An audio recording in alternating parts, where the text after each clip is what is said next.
Alors, on va continuer sur le chapitre des emballages commerciaux.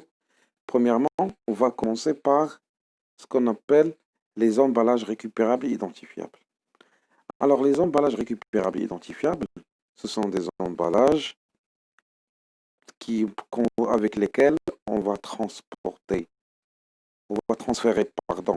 le produit du lieu de production ou de commercialisation vers le lieu de consommation ou d'utilisation, avec des emballages qui durent plus qu'une année et sont considérés comme des immobilisations. L'exemple, ce sont des containers. Et pourquoi on l'a dit identifiable? Parce qu'elles comportent une série, un matricule relative à l'entreprise propriétaire. Donc, alors, comme exemple, on a mis dans ce diapositive, on a mis le conteneur. Si vous voyez derrière le conteneur, on a des séries et des matricules. Et il y a même le nom de l'entreprise dedans. Par exemple, Delmas. Et le matricule, c'est derrière. C'est pour cela, ce matricule ainsi que le nom identifient l'entreprise mère. Maintenant, on va passer au traitement comptable de l'acquisition des emballages récupérables et identifiables. Alors, le traitement comptable est de cette manière. Alors, prenons comme exemple le 27.3, l'entreprise Marsa Maroc a acquis des conteneurs auprès de l'entreprise Maroc Acier. Donc, le fournisseur, c'est le fabricant Maroc Acier et le client, c'est Marsa Maroc. Donc, pour transporter des marchandises à Salé, le prix hors taxe est de combien? De 400 000 dirhams, TVA 20%, le 1 tiers payé par chèque et le reste à crédit sur une période supérieure à une année. C'est-à-dire quoi? 60 mois. Donc ici, pour, pour l'entreprise Marsa Maroc, c'est une acquisition des immobilisations, vu que le conteneur résiste pour une période supérieure à une année. C'est considéré comme des immobilisations. C'est pour cela on a débité le compte 2333.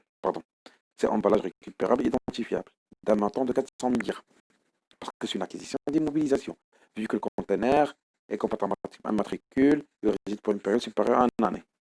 Parce que lorsqu'on acquit des immobilisations, on va payer la TVA. Mais quelle TVA, vu que ce sont des immobilisations, on parle de TVA récupérable sur immobilisation. Comment on le calcule? On prend le 400 000 fois 20%. Quant au TVA, ce qui nous donne 80 000 comme valeur de la TVA. Comment on règle le montant hors taxe plus la TVA de 480 000? On a réglé le 1 tiers par chèque. Donc on a sorti l'argent de la banque. Donc on va créditer le compte 5141 sur le compte banque. Mais les 2 tiers qui restent, on l'a réglé à crédit. Donc c'est une reconnaissance de dette auprès d'un fournisseur, mais pour une période supérieure à une année. C'est pour cela on va mettre un compte du dette de financement.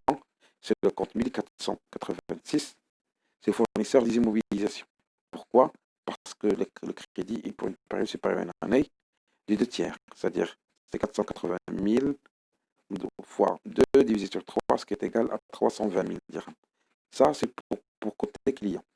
Maintenant, on va passer, c'est pour côté fournisseur. Ici, Marsa Maroc, soit il va mettre vente, ici, pour Maroc Acier, soit il va mettre vente de produits finis, soit il va mettre emballage récupérable identifiable.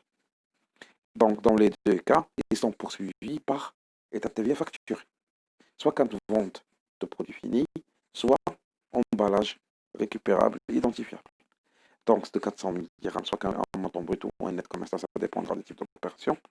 Et on a poursuivi par une facturation de la TVA sur le client. Mais comment il a encaissé le montant?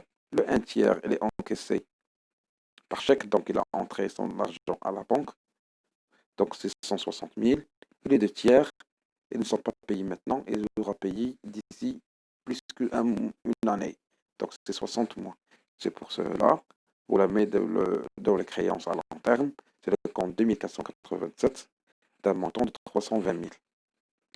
Maintenant, on va traiter ce qu'on appelle les emballages récupérables et non identifiables. Alors, les emballages récupérables et identifiables, ce sont des emballages récupérables par l'entreprise, mais qui ne comportent pas un identifiant de l'entreprise. L'exemple des caisses de plastique, les caisses en bois, les bouteilles, par exemple, du boisson. qui sont récupérés par le fournisseur, mais ils ne comportent pas un matricule. Ils résident pour une période de moins d'une année.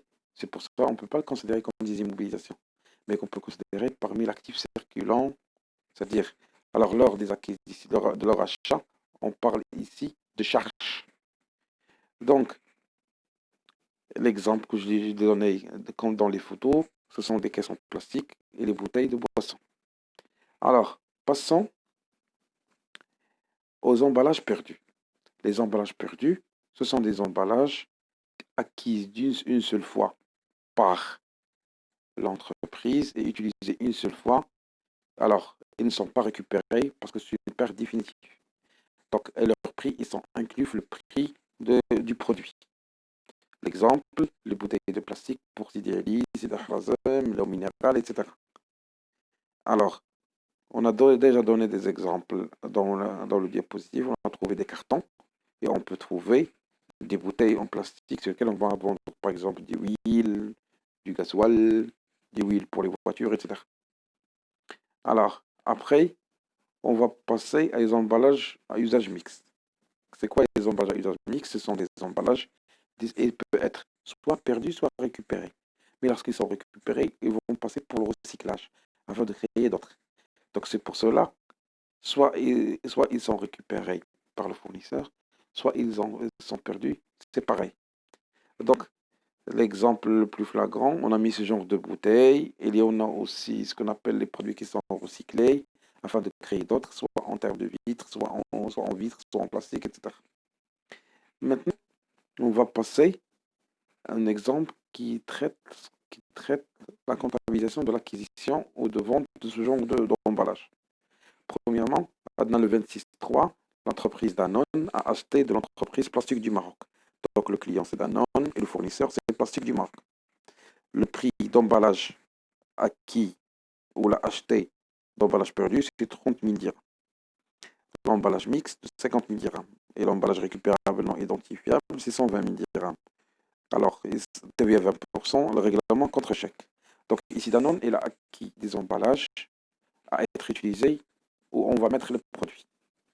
Donc il a acquis des emballages perdus, par exemple comme celle du yaourt, et on a acquis des emballages usage mixte, et on a par exemple des caisses en plastique, ce sont des emballages récupérables non identifiables.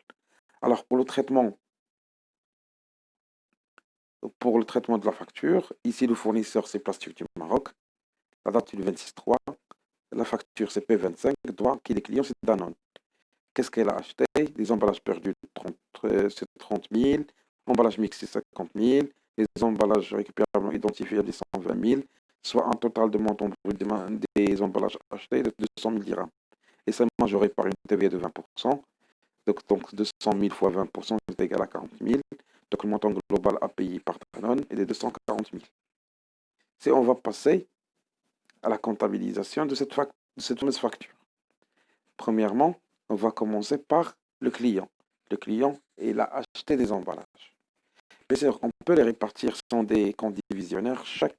Chacun, soit perdu, mixte ou récupérable identifiable, ils ont des comptes divisionnaires. Mais ici, pour gagner du temps alors et d'espace, on a englobé tous les emballages dans un compte, ce qu'on appelle achat d'emballage, dans la classe 6. Parce que leur achat, ce sont des charges pour l'entreprise, parce qu'il reste moins d'une année.